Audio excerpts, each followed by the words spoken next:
예, 오늘 거의 당잠사입니다. 당신이 잠든 사이 그리고 당신이 쉬는 사이 전해진 소식들 확인해 보시죠.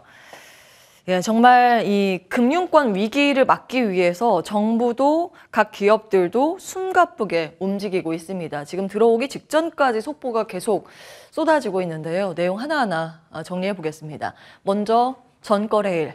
예, 미증시는 3대 지수 일제히 하락으로 전환되면서 마무리가 됐습니다. 특히 다우지수, S&P 500 지수는 1% 넘게 빠졌고 나스닥 지수가 그나마 선방했는데요. 0.74%의 약세로 마무리가 됐습니다. 일단 위험 회피하고 보자는 심리가 뚜렷하게 나오고 있습니다. 안전자산 선호 심리로 인해서 금 선물은 2022년 4월 이후 최고치까지 치솟고 있고요. 일단 달러든 뭐든 그거 다 못 믿겠다. 비트코인으로 대피하자라는 이 심리가 유입되고 있어서일까요? 비트코인도 굉장히 특이하게 계속 상승세를 이어가고 있는 상황입니다. 자, 사실 이렇게 하락 전환되기 그 직전에는 3대 지수가 굉장히 강한 상승세를 시현했었죠. 그 영향으로 금요일 우리 시장 그리고 중화권 시장까지 좀 강세의 흐름을 연출을 했는데요. 그 반등 요인은 크게 두 가지였습니다. 그때 이제 다 정리해 드렸는데 스위스 당국에서 크레딧 스위스 유동성 지원 기로한 이슈 그리고 대형 은행들이 십시일반 자산 모아서 퍼스트 리퍼블릭에 자금을 지원해 주겠다고 이제 발표를 하면서 이 금융에 대한 우려감이 누그러진 영향을 받았습니다. 그런데 이 상승세를 시현하고 장 마치고 바로 퍼스트 리퍼블릭에서 배당 중단 발표를 하자 이게 하루 이틀에 끝날 게 아닌가라는 우려감을 다시 자극했고요. SVB 파이낸셜 같은 경우에는 뉴욕 법원에 파산 보호 신청을 했고 바로 나스닥 시장 쪽에서 상장 폐지 통보를 받았습니다. 사실 이제 파산 결정은 진작에 나왔기 때문에 예견된 수순이긴 했습니다만 시장은 계속해서 이 금융권에 대한 리스크가 다른 쪽으로 확산될지도 모르겠다는 우려감, 조금이라도 잡음이 나오면 그 우려감이 확대되는 그런 모습이었습니다. 지역은행들뿐만이 아니라 대형 IB 쪽에도 함께 큰 폭의 하락세를 나타내면서 다우지수를 끌고 내려가는 모습이었습니다. 그리고 이날 내마녀의 날도 있었습니다. 선물 옵션 동시만기일인데 미국은 3개월에 한 번씩 돌아오죠. 그래서 사실은 그 만기일에 대한 변동성도 배제할 수는 없습니다. 그러나 어쨌든 섹터별로 등락률을 봤을 때 금융주의 섹터의 낙폭이 컸기 때문에 시장은 이 금융에 대한 우려감 쪽으로 해석을 하고 있는 상황입니다. 자, 지금 정말 보기 드문 유례 없이 신속하게 움직이는 각국의 정부 그리고 민간 기업들의 콜라보 현상입니다. 지금 계속해서 속보가 전해지고 있는데요. 일단 상황들 쭉 정리를 해보면 미국도 영국도 일본도 유로존, 스위스, 캐나다 중앙은행까지 다 지금 같은 이야기를 하고 있습니다. 유동성 공급 강화 조치에 대해서 우리가 고민하고 조율을 한번 해보겠다라는 이 의견을 좀 피력하고 있는 상황입니다. 그리고 주말 사이에 깜짝 지준율 인하가 중국 쪽에서 나왔습니다. 25bp 인하를 했는데 이렇게 물 들어올 때 노젓자는 심리가 있었을지 어찌되었든 이제 중국까지 함께 지준율 인하 카드를 지금 꺼내 들고 있는 상황입니다. 정말 이 워런 버핏이 오마하의 현인이라고 불리죠. 버크셔 해서웨이가 이제 오마하에 있는데 주말 사이에 이쪽으로 은행 CEO가 타는 전용기가 다 몰려들었다는 보도가 나왔습니다. 사실 이거는 2008년 글로벌 금융위기 때 있었던 일인데 그때 이제 리먼이 파산을 하자 그리고 나서 이제 금융주가 위기를 줄줄이 이제 겪지 않습니까? 그때 이제 워런 버핏이 자금 줄 좀 대주고 이자를 이후에 막대하게 수익을 거두기도 하고 시세 차익 이제 주식을 그때 이제 매입을 해서 시세 차익도 막대하게 나중에 거두게 되는데 일단 지금 급한 불을 꺼야 하기 때문에 은행들의 특히 이제 지역은행들이 자금을 좀 지원을 받기 위해서 움직인 건 아닌가 하는 추측 보도가 계속 이어지고 있습니다. 그리고 이제 정부 백악관의 고위 관리와 통화를 계속 했다라는 보도가 있는데 이제 워런 버핏이 앞으로 이제 어떻게 움직이게 될지도 하나의 관전 포인트가 될 것 같습니다. 제이미 다이먼 JP 모건 회장이 지난번에 각 이제 은행권들의 통화 쫙 돌리면서 퍼스트 리퍼블릭 십시일반 돈 모아서 구제하자라고 해서 한번 움직인 사례가 있지 않습니까? 이번에도 그런 움직임이 민간 차원에서 나오게 되는지 여부도 하나의 관전 포인트가 될 것 같고요. 크레디트 스위스입니다. 정말 이 숨막히는 협상 과정이 새벽까지 전개가 됐습니다. 이게 일단은 아시아권에 블랙 먼데이를 만들지 말자라고 하기 위해서인지 오늘 개장 전에, 그러니까 아시아권 문 열기 전에 마무리를 하자고 일단 못 받고 시작을 했습니다. 우리 시간으로는 5시까지 협상 마무리하자 이렇게 못 받고 굉장히 이제 빠르게 전기가 됐었는데요. 뭐 순서대로 이제 정리하면 이렇습니다. UBS에서 10억 달러에 우리가 사줄게 제안을 했습니다. 그런데 크레디트 스위스에서 거절했죠. 이것도 당연합니다. 사실 전일 종가 기준으로 했을 때요. 크레디트 스위스의 그 가격의 7분의 1 토막 가격입니다. 이걸 어떻게 이제 제안을 받겠습니까? 이제 거절을 하자. 여기서 거절해서 끝나면 안 되는데 라는 우려감으로 이제 시장에서는 국유화 가능성까지 계속 이제 관측을 올려냈었는데요. 그리고 나서 스위스 당국이 굉장히 적극적으로 개입했습니다. 그러면서 극적인 타결을 이뤘는데 그것도 전일 종가 수준으로 할인율이 50%가 넘어가긴 합니다. 떠밀려서 타결을 이뤄냈다는 보도가 지금 많이 올라오고 있으나 일단 우려감은 봉합하는 그런 분위기가 나타났습니다. 우리 시간으로는 4시에 이 소식이 전해졌고요. 인수는 32억 달러 이상으로 합의를 받습니다. 스위스 정부도 인수하는데 불편함 없게 우리가 일단 보전을 해줄게 이렇게 하고 지금 나서고 있는 상황입니다. 이제 크레디트 스위스라는 이름은 역사 속으로 사라지게 되겠죠. 근데 앞으로 이 은행권의 전이 가능성이 어떻게 나오는지는 계속 예의주시하셔야겠습니다. 왜냐하면 아직까지 금융권의 유동성 경색 우려는 잔존해 있기 때문입니다. 이건 이제 연준이 가지고 있는 그 통화정책 도구 중에 하나인데요. 단기 대출입니다. 속된 표현으로 하면 이제 급전 필요한 그 은행들이 이제 연준을 창구를 통해서 이렇게 돈을 빌려갈 수 있는 그런 내용인데요. 이거 잘못되어 있네요. 현재가 여기입니다. 이때가 2008년 글로벌 금융위기입니다. 지금 이 단기적으로 급전을 빌려가는 그 은행권들의 움직임이 2008년을 넘어섰다라는 게 주간 단위로 지금 포착이 됐습니다. 원래는 SVB 파산 사태가 처음 나왔을 때 이게 살짝 이렇게 움직이는 모습을 보였습니다. 그래서 이 정도에서 마무리가 된다면 그 유동성 경색까지는 가지 않겠구나 해서 사실 이 내용을 그냥 가지고만 있었거든요. 그런데 지금 한 주 사이에 갑자기 이제 대출하는 그 금액이 폭등하면서 자금줄이 많이 위험한가 이런 우려를 자극할 만한 부분이 포착이 됐고요. 지난주 금요일에 말씀을 드렸지만 채권 시장의 변동성도 최근 들어서 갑자기 올라가고 있는 상황입니다. 전일에도 이 근처까지 이제 굉장히 가파르게 올라갔었는데 그 사이에 조금 더 상승을 하면서 변동성이 2008년 글로벌 금융위기 이후에 최대폭으로 올라가고 있는 상황입니다.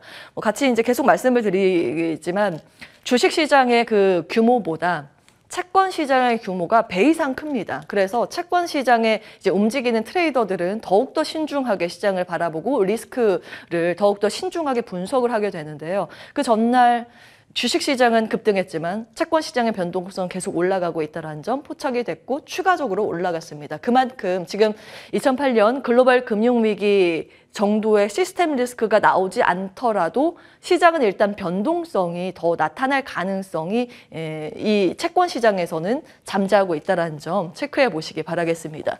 지금 이쪽이 우리나라 돈으로 하면 215조 원 정도 한 주 사이에 이렇게 대출이 많이 됐는데 계속 이런 자금의 흐름들은 예의주시하셔야겠습니다.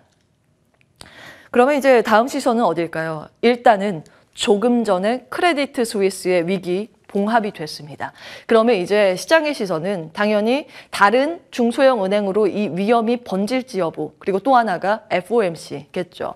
2차 여진이 다른 은행권에서 나타나는지 여부는 따져보셔야겠습니다. 사실 이제 미국은 이 부동산 담보 쪽의 비중이 확실히 높거든요. 상업용 부동산 대출이 한 67% 차지하고 있습니다. 그런데 최근 들어서 부동산 가격의 하락세가 나타나고 있어서 이런 우리나라 지난번에 레고 사태가 있지 않았습니까? 그런 경로로 이제 부동산 쪽에 자금 우려감으로 다시 이제 번지게 된다면 사실 시장에서 이 우려감을 훨씬 더 키울 만한 내용이기 때문에 예의주시해야 한다는 이제 월가의 시각들 굉장히 많이 나오고 있습니다.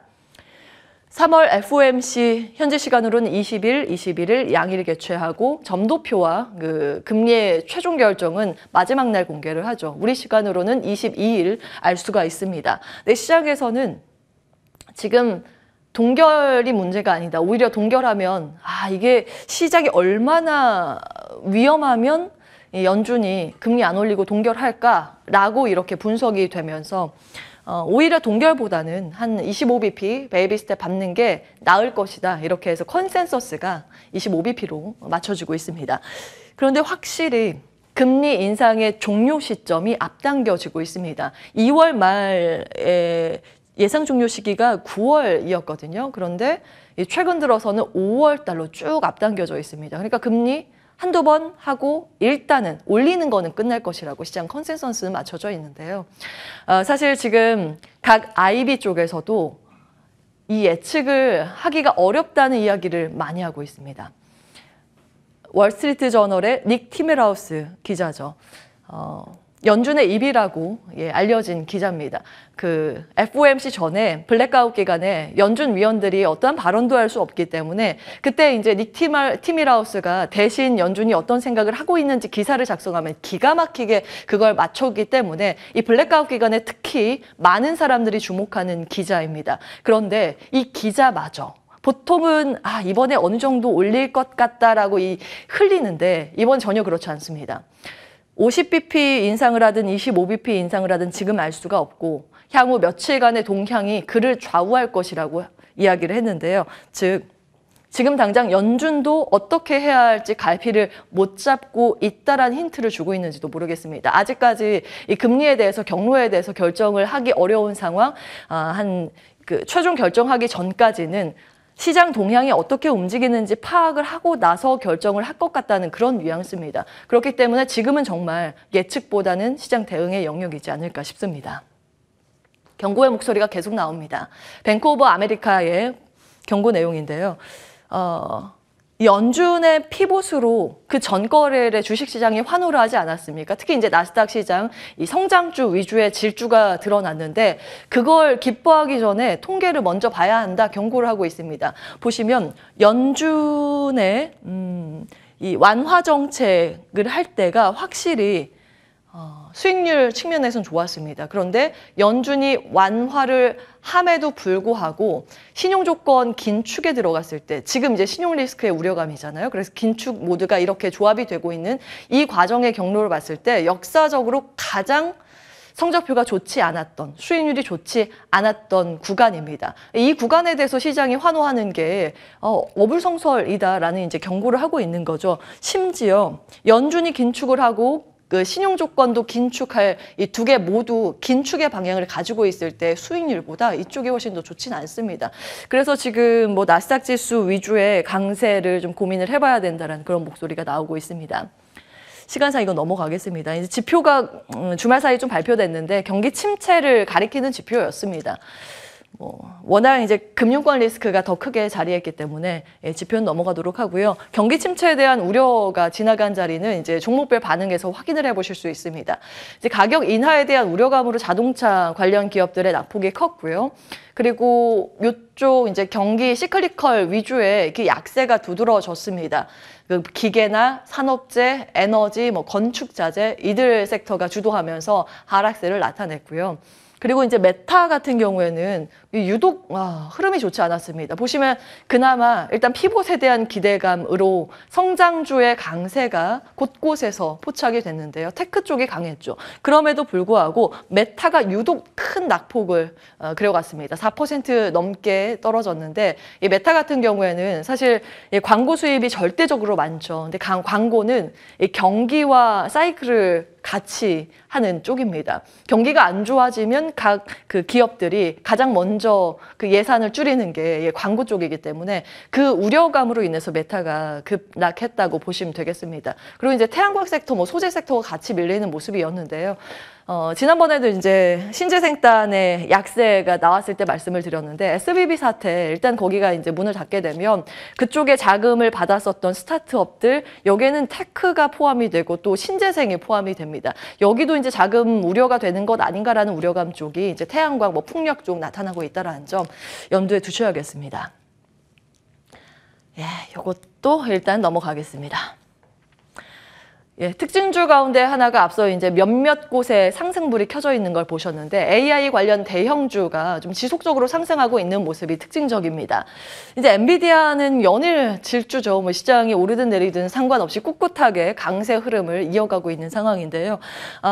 뭐 지난 금요일에 뭐 다 말씀을 드렸습니다. 계속해서 투자 의견 IB 쪽에서 AI 챗봇 관련 기대감을 실는 리포트를 내고 있고요. 몇몇 곳은 이런 플랫폼 기업에 대한 투자 의견을 상향 조정을 하기도 하고 몇몇 곳은 그러니까 대다수의 레포트는 AI 하드웨어 쪽에 관련돼 있는 부분이라는 거 체크해 드렸고요. 대표적으로 엔비디아가 여기에 포함이 됩니다. 자리 옮겨서 투자의 아이디어 조금 더 체크를 좀 해보겠습니다. 자, 요거는 이거는 넘어가겠습니다. 미리 이제 삭제해달라고 이제 말씀을 드렸는데, 자, 이제 우리는 시장을 바라볼 때 그러면 전반적으로 FOMC 결과가 나오기 전까지는 변동성을 좀 염두에 두면서 볼 필요가 있다라는 내용으로 귀결이 됩니다. 그래서 테마 섹터 가운데서는 어디에 좀 주목을 하면서 압축적인 대응을 해야 될까라는 고민이 남죠. 삼성증권의 레포트를 좀 가지고 왔고요. 새로운 주도 테마 후보 찾는 데 이제 주목을 해야 된다라는 그런 관점에서 유력 후보로 바이오, 로봇, 우주를 언급하고 있습니다. 전일 장 마치고 이제 시간 외걸에서 또 로봇 테마주의 강세가 이어졌는데요. 오늘은 또 어떤 흐름을 보일지 체크해 보시기 바라겠고요. 이제 첫 번째 업황 턴어라운드 가운데서는 SK 하이닉스 이번에 신규 커버 들어갔고요. 바이오, 로봇, 우주 가운데서는 셀트리온 헬스케어, 인텔리안테크, 로보티즈입니다. 근데 과거에 한화 에어로스페이스를 여기에서는 꼽았었는데 종목 교체를 같은 섹터에서 하고 있다는 점 체크해 보시기 바라겠습니다. 한화 에어로스페이스에서 인텔리안테크로 전환을 했다라는 건 우주의 그 여행이나 이런 것보다는 통신에 가깝다라는 걸 확인해 보실 수 있고요. 전기차 테마의 확산 속에서는 솔루스 첨단 소재는 이번에 새롭게 편입을 했습니다. 또 하나금융투자에서도 거의 비슷한 의견을 내더라고요. 이제 위기의 주도주는 변화하기 때문에 변화는 주도주 안에서 우리가 이제 투자의 아이디어를 찾아야 된다라는 이야기를 했는데 여기에서도 사실은 뚜렷한 선택지를 제시하고 있지는 않습니다. 두 개의 선택지로 나눠서 전개가 될 가능성에 주목을 했는데 미국의 시중은행 기업 대출이 앞으로 이제 보수적으로 유지를 한다면 전체 시장에 대해서는 이제 좋지 않은 그런 성과를 낼 거라고 봤는데요. 그 가운데서 그나마 좀 경기 침체나 이런 것에 잘 버틸 수 있는 현금 흐름이 양호한 대형주 위주의 전략으로 이제 구사를 해야 된다라는 이야기를 하고 있습니다. 하이 퀄리티가 이제 같은 내용이죠. 그리고 기준금리 인상 이후에 동결 시나리오를 지금 시장은 반영하기 시작했는데 만약에 이런 희망 회로가 지속된다면 IT나 헬스케어 쪽에 이제 비중을 좀 둬야 한다고 이야기를 하고 있는데요. S&P 500 지수의 성장 지수 내 섹터별 시가총액 비중만 보셔도 테크가 35%, 그 다음에 헬스케어 16%를 차지하고 있습니다. 그래서 아마 이런 같은 궤로 앞서서 이제 삼성증권도 그렇고요. 많은 이 증권사에서 대안의 선택지로 지금 헬스케어, 바이오 섹터를 꼽고 있는지도 모르겠습니다. 같이 참고해 보시죠. 온앵커의 당잠사였습니다.